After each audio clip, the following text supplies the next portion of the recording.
पति कौन है अपना? अपना त्रिकाली ध्रुव आत्मा। पिता कौन है? सर्वज्ञ भगवान। आत्मा और परमात्मा, समझे ना? तो देवसास गुरु के पास जाना, अपने आत्मा में रहना कि देवसास गुरु के पास जाना हो, उनका स्वरूप समझना समझाना ये सब, तो वहां भी तेरी इज्जत सुरक्षित है। और आगे की बात वो बहुत रस लेके सुनाते थे कि यदि तुम पीहर में महीना 15 दिन रहे तो ठीक है, लेकिन ज्यादा मत रुक जाना।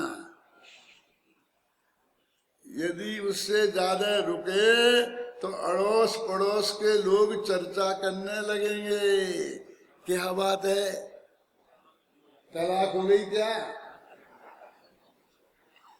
रहने नहीं देंगे तुझे। और 6 महीना निकाल दिए तो भाई भाभी आपस में बात करने लगेंगे कि ये क्या अब यहीं रहेंगी, अपना एक रूम जिसका 10,000 रुपये महीना किराया आ सकता है, यही घेरे रहेंगे। क्यों? वे भी काना फूसी करने लगेंगी। और साल भर निकल गया तो माँ और बाप भी आपस में लड़ने लगेंगे कि तुम्हें तो कुछ होश ही नहीं है, लड़की साल भर से घर बैठी, कुछ सोचो समझो कुछ करो।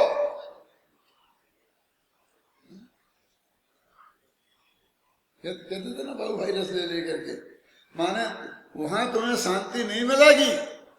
पति के घर जिंदगी भर रहना, कोई कुछ नहीं कहेगा। क्या कहेगा? इतने दिनों से क्यों है? ये लोग ने पीहर तो जाती ही नहीं है, तो लोग कहेंगे पागल है, तो ये क्या मतलब है, जाती है या नहीं जाती है?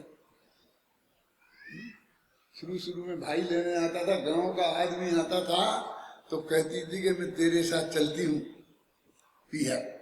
और घर वाले कहते अरे कोई तेरा भाई लेने आएगा तो भेजेंगे, इसके साथ भेजते हैं क्या? और 10-5 साल निकल जाते हैं तो पिता आए सके और वो कहे कि बेटी मैं तुझे लेने आया हूं, अपने मेरे साथ चल। तो वो ये नहीं कहती है कि ससुर साहब से पूछ लो, कि सासू से पूछ लो, कि मेरे पति से पूछ लो, ये नहीं कहती है। कहती है पापा इस वक्त नहीं जा सकती है बच्चों की परीक्षा चल रही है, तो इनकी ऐसी आदत है कि 3 दफे जगा कर देने चाय नहीं पिलाओ तो नहीं चाय दे सो जाए। वो ऐसा कारण बता देती है कि बाप पहले कि अब तो जिंदगी भर कभी नहीं आ पाएगी, क्योंकि उस दिन उसका पति बिना चाय पिए पिए सो जाएगा। माने उसका उस घर में कितना घरोवापन हो जाता है, कितना अपनापन हो जाता है। ऐसा त्रिकाली ध्रुव भगवान आत्मा अपना पति का घर है, वो तो अपनी असली चीज है।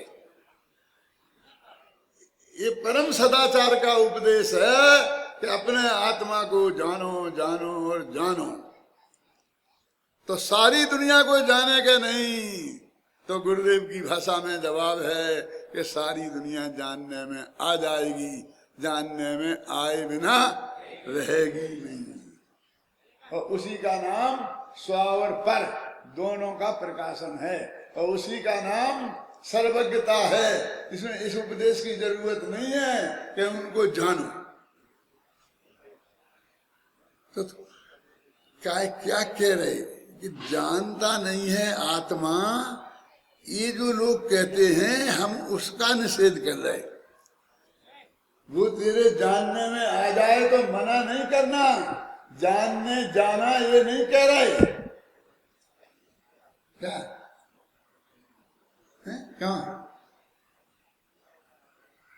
क्यों सेवंती भाई, आपने निर्णय किया ना किसी को निमंत्रण देकर नहीं जाना, और दरवाजे पे आए तो स्वागत करना, अच्छी तरह रखना, समझे ना, जो जैसी मर्यादा में और प्रेम से, जो जैसे खुश होकर विदाई करना।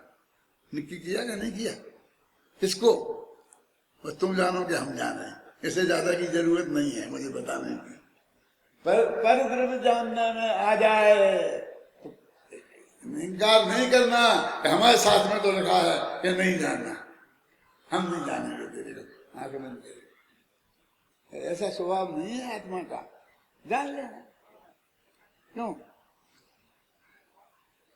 वो समझ में नहीं आए तो कोई बात नहीं है, पर को समझे बिना तेरा कोई मुक्ति ये मार्ग का रास्ता रुकेगा नहीं। तो वो कहते सबको जानने का भार मुझे तो बहुत ज्यादा लगता है, इतना काम तो नहीं सौंप सकते हम किसी को। पूरा ऑफिस यही संभाला, सबके जवाब दे। क्यों? नहीं कम से कम इसको 10 क्लर्क का काम है, तो 10 नहीं तो 8 तो रखो, ठीक है? पंडित जी के नहीं। मैं कहता हूं कितना बड़ा देश है, 1.25 अरब लोग रहते हैं, तो एक प्रधानमंत्री से क्या होगा? 2-4 प्रधानमंत्री तो होना चाहिए ना, क्या ठीक रहेगा ना? 10 प्रधानमंत्री रखो। क्या कह रहा है तुझे होश है? इस देश के 10 टुकड़े करने की बात कह रहा है तू, तो 10 देश बनाने की बात कर रहा है। मंत्री तो 100 के 1000 भी हो सकते हैं। सब मंत्रियों पे तुमको कृपा है, दया है, उन्हें बहुत काम है, थोड़ा बंटवारा कर दो। प्रधानमंत्री पे दया नहीं है। क्यों? अब बुढ़े हो गए, अब उनसे होता नहीं है काम। कुछ भी होगा, प्रधानमंत्री तो एक ही होगा, ख्याल में आया ना? उसमें बंटवारा नहीं होगा।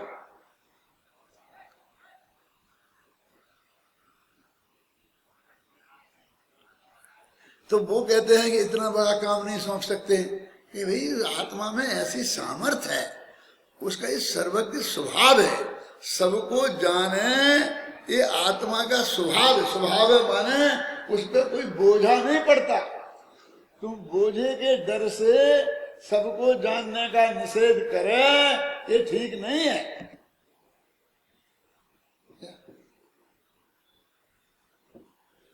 कि हाथी के ऊपर 4 आदमी बैठ गए, तो अभिनंदन जी कहेंगे इसी पे, भैया थोड़ा हाथी का भी ध्यान रखो, आत्मा का ध्यान छोड़ के हाथी का ध्यान रखो। अब तो चले ही गए हाथी, यहाँ आए कि नहीं आए मुझे पता नहीं है, नहीं आए, बहुत बढ़िया, धन्यवाद। अरे यार तो आने की क्यों बात करते हो? नहीं आने की, ख्याल में है ना कि हाथी पे, तो कहते क्या बात करता तेरे को तो उस पर जैसे गुलाब का फूल रख दिया हो, 4 आदमी तो ऐसे हैं, उसके लिए उसमें कितनी ताकत है तुझे पता है? तुझे उस हाथी की ताकत का पता नहीं है, इसलिए कहता है कि थोड़ी दया करो उस पर। अरे तुम यदि नहीं बैठेंगे लोग, घोड़े पे सवारी हम नहीं करेंगे तो घोड़ा भूखों मर जाएगा, उसे कौन खिलाएगा? खाली बंधा रहे और कोई बैठे नहीं तो कौन खिलाएगा? उसको बैठेंगे तो उसे माल मसाला खाने को मिलेगा। क्या बोलो? उसे काम दो, ये मजदूर को काम देना, मजदूरी देना, ये दया है। बेचारे से काम नहीं कराना, ये दया नहीं है, क्योंकि भूखों मर जाएगा काम नहीं कराओगे तो। बिना काम कराए तो तुम देने वाले नहीं हो। भगवान आत्मा का सर्वज्ञ स्वभाव है, सबको जानने में उसको कोई बोझा नहीं। तो फिर कहे तुम मत जानो, हम तो ये कह रहे कि पर के जानने से तेरे आत्मा के कल्याण में नहीं होगा, केवल ज्ञान नहीं होगा, इसलिए तुम की बात नहीं है। जानने में आए इसका निषेध नहीं है, जानने में आना तो उसका स्वभाव है। तो किसको जानने में आना स्वभाव है? बोलो। सब एक भी पदार्थ नहीं छूटे, ऐसा उसका स्वभाव है। तो फिर हम कुछ जानते हैं और कुछ नहीं जानते, ये तो क्षयोपशम का दोष है, ये तो आवरण का दोष है ना। असली तो सर्वज्ञता पर्याय में प्रकट हो और स्वभाव में प्रकट हो, दोनों चीज हैं, इसलिए बोझा पड़ेगा, ये घबराना नहीं। क्यों? लेकिन हमको यदि पीछे का देखना पड़ता है तो ऐसे करना पड़ता है, तो भगवान को भी पीछे का देखने को ऐसा करना पड़ता है। तो तुम्हें गर्दन में बहुत दर्द होने लगता होगा। यूं कहते हैं कि उनको बिल्कुल भी हिलने की जरूरत नहीं है और चारों तरफ के सब पदार्थ और एकदम आत्मा के ज्ञान के गे बन जाएंगे, ऐसा स्वभाव है। क्यों साहब? तो जो यहां से एक 10 मीटर दूर का तो दिखता है जैसा, और 1000 मीटर 1-2 कोस का तो छोटे छोटे दिखते होंगे। ये अपन को दिखता है ना अभी बड़े बड़े पेड़ गमले जैसे दिखते हैं जंगल के, ऐसा दिखता होगा? नहीं, यहीं बैठे बैठे लाखों मील दूर का पदार्थ भी उतना ही साफ जितना है उतना दिखता है, और पास का भी। और सुमेर पर्वत के अंदर में जो वो सोना रखा है ना, शुद्ध 100% शुद्ध 100 का, वो सोना भी सुमेर पर्वत को तोड़े बिना साफ साफ दिखाई देता है। मालूम नहीं था कि सुमेर पर्वत है? उस सुमेर पर्वत के अंदर में ऐसा सोना जिसमें 100 टन का वो हजारों मन गड़ा है। अब पूरा प्रवचन सुन लेना, नहीं तुम वहां भागो, वो सोना तोड़ते हो सुमेर पर्वत को तोड़कर निकालने के लिए। आज तक तो कोई निकाल नहीं पाया। माथा मत मारना, निकलेगा नहीं। यदि कोई निकाल सकता होता तो आज तुम्हारे लिए बचता ही नहीं, पहले तुम्हारे बाप दादा ही निकाल लाते, है ना? उसको भी बिल्कुल क्लियर साफ साफ दिखाई दे, ऐसा तेरे आत्मा का स्वभाव है। आज जो हो रहा है वो तो दिखाई दे ही, लेकिन जो कल हो चुका है, परसों हो चुका है, 1 लाख वर्ष पहले हो चुका है, वो भी दिखाई दे। वो होके चुका, मर के पैदा हो गए दूसरी जगह, वो 3 जगह पैदा हो गया। जैसे होता है तुम लोग जमीन का धंधा करते हो, तो अगर वो जमीन थी जिसके नाम म्यूनिसिपैलिटी में लिखी थी, वो उससे तो 10 जगह बिक गई। अब म्यूनिसिपैलिटी में उसी के नाम लिखी है, और बिकते बिकते जब तलाश करी तो 10 जगह बिक गई और 10वें आदमी के हाथ में पहुंच गई। अब हमने उससे खरीद लिया, उससे कहते हैं कौन देवे, कैसे लेवे, कैसे दिलावे, क्यों?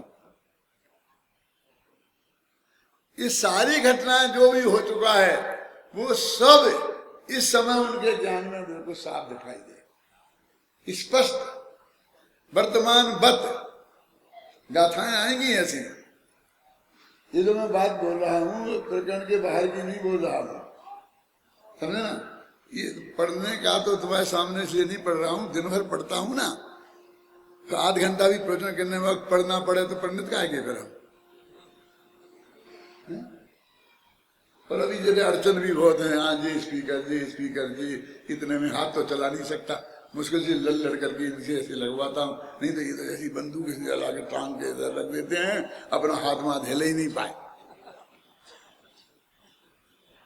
अब सबको सुनाई देता है ना, तब ये ठीक है, ऐसा क्यों नहीं लगा देते? मेरे को क्यों मेहनत करनी पड़ती है रोजीना? इसकी मास्टरी भी मैं ही करूं कि स्पीकर कैसे लगाना।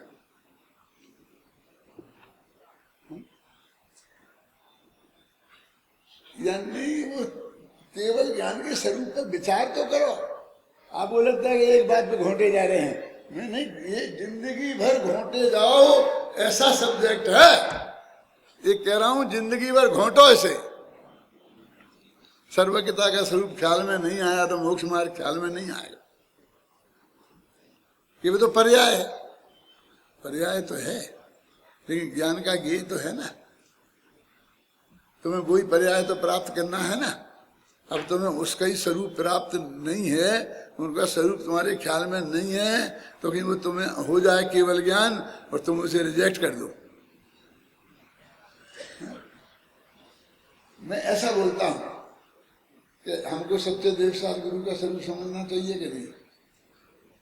सवाल किसी की निंदा प्रशंसा का नहीं है, सवाल स्वरूप समझने का है। क्योंकि देश शास्त्र गुरु का स्वरूप समझे बिना सम्य दर्शन नहीं होता। कथन साक्षात में लिखा है ना, श्रद्धानाम परमार्थानाम आप्तागम तपोभृताम त्रिगुणापूर्णमष्टांगम सम्यक दर्शन मस्मयम। अब देवसा गुरु का स्वरूप समझना सम्य दर्शन के लिए जरूरी है। जरूरी है तो समझेंगे नहीं समझे, समझाएंगे नहीं समझाएंगे, बड़ी दिक्कत है। क्या करें, स्वरूप तो समझना ही पड़ेगा ना अपने आत्मा के कल्याण के लिए, नहीं तो सर्वज्ञता का निर्णय। सर्वज्ञ का स्वरूप सत्यदेव का स्वरूप नहीं समझेंगे तो सर्वज्ञता का स्वरूप नहीं समझेंगे, सर्वज्ञता का स्वरूप नहीं समझेंगे तो बस सत्यदेव गए, गुरु गए, सब गए। ज्ञान का स्वभाव नहीं समझेंगे, क्या है ना। जब सबसे पहले पूज्य गुरुदेव श्री किलमत पर्याय हमारे ख्याल में आई, वो मैंने अपनी बात किलमत पर्याय में लिखी है। अपनी बात में मैं सुनाऊंगा नहीं, समय नहीं लगाऊंगा। लेकिन जब सोनगढ़ से किताब छपी वो 13 प्रवचनों की, तो उस किताब का नाम क्या था? ज्ञान स्वभाव ज्ञेय स्वभाव। मैंने कहा क्या, मुझे कोई अटपटा लगा कि क्या नाम रखा, इसे किलमत पर्याय नाम रखना चाहिए था ना। और किलमत पर्याय नाम रखना चाहिए, मेरे हृदय में इतनी गहराई से जमा था कि मैंने किताब लिखी तो किलमत पर्याय नाम रखा। उसका नाम ज्ञान स्वभाव हो गया स्वभाव, तो गलत हुआ ना? नहीं, गलत नहीं हुआ। वे कहते मूल मुद्दे की बात तो ज्ञान स्वभाव समझना है, यही सर्वज्ञता। जब केवल ज्ञान समझ में आएगा, ज्ञान का दो तरह का स्वभाव, एक त्रिकाली स्वभाव और एक पर्यायगत स्वभाव, एक स्वभावगत स्वभाव और एक पर्यायगत स्वभाव, समझ गए ना। तो एक प्रकट पर्याय का स्वभाव, तो ये सर्वज्ञता का स्वरूप समझ में नहीं आएगा तो ज्ञान स्वभाव वो असली विषय तो वो है।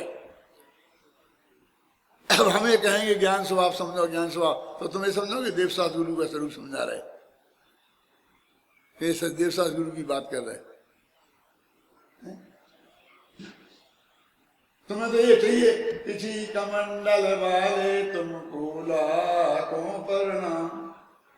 अरे भाई, सच्चे मुनिराजों के तो पिछी कमंडल होता ही है,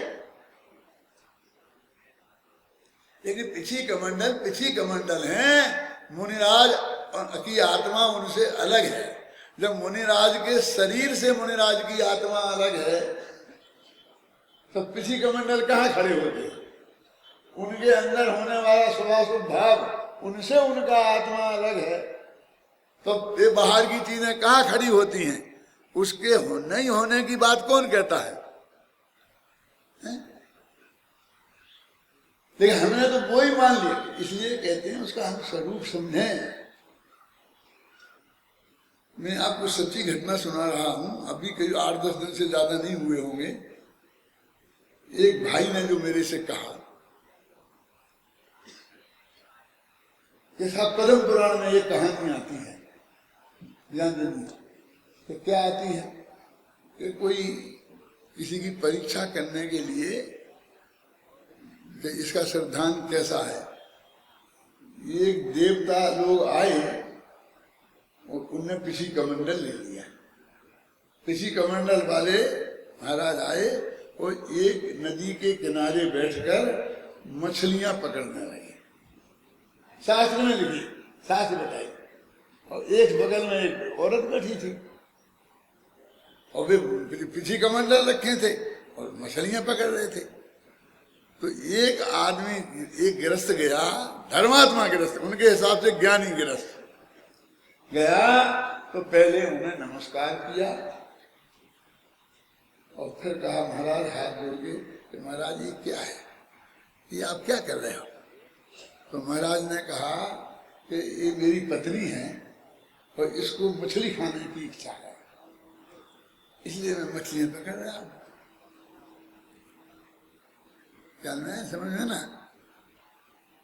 तो उनने मुझे समझाने की कोशिश की कि इसलिए चाहे वो मुनिराज ऐसी हालत में हो, समझ गया ना, तो भी नमस्कार करना चाहिए। ये निकाला उसमें से अर्थ। उसने पहले जाके नमस्कार किया ना, ये लिखा है शास्त्र में, और फिर बाद में वो बात कही, तुम पहले नमस्कार करो बाद में बात करो, किसी का मन डर मुझे बिल्कुल बहुत गंभीरता से, हम गंभीरता से बैठे हुए थे और उन्होंने मुझे बताया मेरी उम्र के ही होंगे। मैंने उनसे बहुत ही प्रेम से कहा कि भाई साहब इसका तो अर्थ ये हो गया कि अब हम इतना ही बाकी रह गया इतना ही बाकी रह गया, कैसा लिखा है देखो आप शास्त्र में। मैंने कहा वो तो नमस्कार करो लिखा, वो तो ऐसा है कि किसी भी आदमी को कोई बात समझाना हो तो प्रेम से बात करो, कि नमस्ते भैया, तब तो वो अपनी तरफ देखेगा। नमस्कार का मतलब ये नमस्ते भी होता है, ये इसका नाम भी नमस्कार है। मैं आप सबको नमस्कार करता हूं, क्यों अपन बोलते कि नहीं बोलते हैं? जय हिंद, सारे हिंदुस्तान को नमस्कार करते हैं कि नहीं करते हैं? तो वो तो ऐसा करके वो समझाने गया, तो इसमें से ये कहाँ निकलता है कि वो भी इतनी बड़ी गलतियां करें तो भी हम विरोध नहीं करें, वो तो समझ में आ सकता है, लेकिन हमें नमस्कार करना चाहिए, ये इसमें से तो अर्थ नहीं निकलता है। क्या ये निकलता है क्या? तो हमको विवेक पूर्वक हर चीज समझनी तो पड़ेगी। एक भाई थे तो अपने नंग दिगंबर बीतरागी संत मुनिराज होते ना, उसके नीचे पंच परमेष्ठी नहीं होते, और नग्न दिगंबर तक के बिना अपने यहाँ पर पंच परमेष्ठी बना नहीं होता। ये तो नक्की है कि नहीं है? दिगंबर शास्त्रों में किसी को भी मतभेद नहीं है। एक भाई मेरे से बोले कि देखो ये लिखा है कि ऋषभ देव ने, भरत चक्रवर्ती ने अपनी माँ की पूजा की, ऐसा कुछ लिखा था उसमें। अब संस्कृत में अर्थ धातु है जिसका पूजने के अर्थ में होता, वो पूजने का अर्थ तो ऐसा है कि सामान्य नमस्ते है। तो आरती उतारना क्या, किन की उतारी जाती है आरती? भगवान की। तो जिसके सामने मैंने ऐसा ऐसा दीपक कर दिया वो सब भगवान हो गए। दरवाजे में जमाई आता है, क्यों? तो जमाई की आरती उतारते कि नहीं उतारते? तो जमाई भगवान हो गया। अरे आरती उतारना माने भगवान की नहीं होती, सब तरह की होती है। मेरा मतलब समझ में आई ना?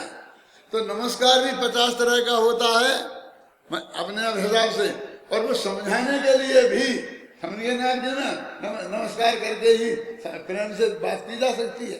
ये सीधा सच्चा अर्थ तो ये है, नहीं साहब नहीं साहब नहीं साहब। अब फिर बाकी आपकी बात आप जानो, हमारी हमारी जानो, लेकिन हमारे विवेक तो हमें समझना पड़ेगा। अब हमें सर्वज्ञता का ही पता नहीं है कि हमारे भगवान को सर्वज्ञ होना चाहिए, और सर्वज्ञ का मतलब क्या कि सबको जाने।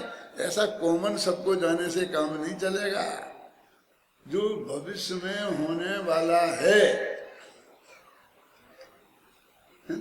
बहुत आएगा स्वरूप इसमें। इसमें कम से कम 10-20 गाथाएं ऐसी आएंगी कि जिसमें सर्वज्ञता का स्वरूप बताया गया है। तो अब इसे ये डर लगता है कि हाय राम, यदि हमें भगवान बनना है तो हमें सर्वज्ञ बनना पड़ेगा। कि हाँ साहब बिल्कुल सही बात है।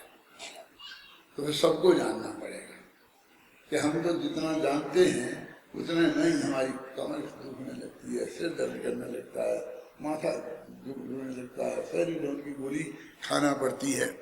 क्यों? इतना नहीं जान पाएंगे हम। तो तूने अपने स्वभाव को नहीं जाना, तूने यही मान लिया हम जान ही नहीं पाएंगे सबको, तो तू सर्वज्ञता का स्वरूप ही नहीं जानता है। अरे तेरा स्वभाव ये है कि सारा लोकालोक तेरे ज्ञान का गेय बने, और 1 सेकंड तू सोए नहीं, और 24 घंटा वो ज्ञान का गेय बनता रहे, तो भी तेरे को रंच मात्र तकलीफ ना हो। इसलिए अनंत सुखाधिकार, कि उस अनंत ज्ञान के साथ तेरे को अनंत सुख प्रकट होगा। भैया बिना मैं कैसे जानूंगा, इतनी ताकत तो मेरे में नहीं है कि भैया उसके साथ में अनंत वीर मुफ्त में मिलता है। बाय वन गेट 3, एक चीज खरीदो और 3 चीजें मुफ्त में ले जाओ। एक केवल ज्ञान खरीदो, केवल ज्ञान के लिए पुरुषार्थ करो तो अनंत सुख, अनंत वीर, अनंत दर्शन, ये 3 चीजें तुझको ऑटोमेटिक रूप से मिलेंगी ही। माने तेरे को अनंत शक्ति तेरे में प्रकट होगी ही। तुझको ये कोई चिंता करने की जरूरत नहीं है कि मैं थक जाऊंगा, वो थकना शब्द ही वहां नहीं है जब ये काम होगा। ये चारों तरफ से निश्चिंत हो, बोले समझ तो ले कि ये चीज मुझे मिलेगी तो फिर मेरा क्या होगा। मैं थोड़ा ज्ञान कराने के लिए बताता हूं। अभी मेरे ख्याल से हैं कुछ मिनट, थोड़ी सी बात बताता हूं। मान लो केवल ज्ञान तो बहुत बड़ी चीज है, हमें मन पर ज्ञान हो गया है ना, तो क्या होगा। ऐसी ही हालत में यदि मन पर ज्ञान हो गया तो क्या होगा। जो सास बहू के बारे में अनाप शनाप सोच रही है वो सब बहू को पता लग जाएगा। क्यों? फिर क्या होगा घर में। तो जब तक हमें 6वां 7वां गुणस्थान लायक योग्यता ना हो जाए तब तक मन पर ज्ञान नहीं होता। प्रकृति की व्यवस्था देखो, गृहस्थ को मन पर ज्ञान नहीं होता क्योंकि इतना रागी देशी है कि लड़ मरेगा। अभी तो भाई साहब जब आप हमें गाली दो मुंह पे तो हमें गुस्सा आए, ख्याल में है ना, और मन में कुछ भी सोचते रहो हमें कुछ मतलब फर्क नहीं पड़ता। हाँ गुस्सा तो है ही, और हम मन पर ज्ञान हो गया तो सबके मन में जो आ रहे भाव पे बैठ गया गद्दी पे ठोके जा रहा है, जो कुछ इसकी समझ में आता कुछ समझते नहीं है हम क्या। ऐसा शब्द में सोच रहे हो तो हम प्रवचन ही नहीं कर पाए। अच्छा है ना, मन पर ज्ञान नहीं है। समझ में आया ना। वो ज्ञान और शक्ति के बिना यदि ऐसा ज्यादा हो गया तो वो अनंत दुख का कारण बनेगा। तो वहां तो केवल ज्ञान के साथ में अनंत वीर पहले प्रकट हुआ, अनंत सुख पहले प्रकट हुआ कि वो इसलिए उन्होंने बताया देखो मैं ज्ञानानंद स्वभावी हूँ। तो गीत है ना अपना अध्यात्म गीत में, ज्ञानानंद स्वभावी हूँ। आजकल मैं इसी पे ही लिख रहा हूँ, 10-15 पेज लिखे हैं और जितने कितने लिखे जाएंगे क्या कि मैं ज्ञानानंद स्वभावी हूँ। अज्ञाता दृष्टा आत्म राम है ना, ये भी आता ना, मैं हूँ स्वतंत्र निश्चल निष्काम और ज्ञाता दृष्टा आत्म राम। ज्ञाता दृष्टा आत्म राम में और मैं ज्ञानानंद स्वभावी में क्या अंतर है।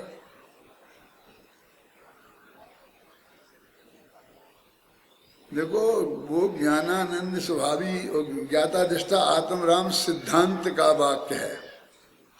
सिद्धांत में ज्ञान दर्शन एक साथ आते हैं क्योंकि दोनों ही चैतन्य की विशेष हैं। ज्ञानोपयोग दर्शनोपयोग। न्याय शास्त्र में ज्ञाता दृष्टा आत्म राम आएगा और अध्यात्म में दर्शन गुण तो आनंद का कारण है भी नहीं, न दुख का कारण है, न मुक्ति का कारण है, न संसार का कारण है। ख्याल में है ना। तो आनंद गुण आ जाता है।